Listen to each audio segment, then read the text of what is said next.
إنا لله وإنا إليه راجعون.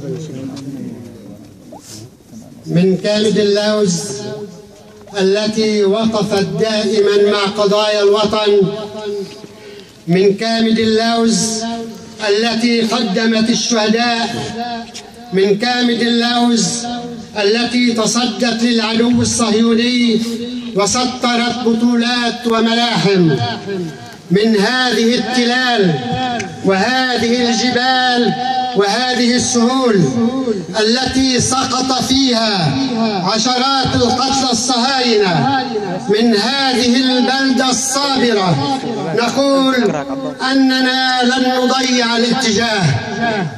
والد الشهيد مازن، والده البطل أحمد أبو عباس، تشهد له قرى العرقوب والنبطية وجبل عامل كيف تصدى للعدو الإسرائيلي.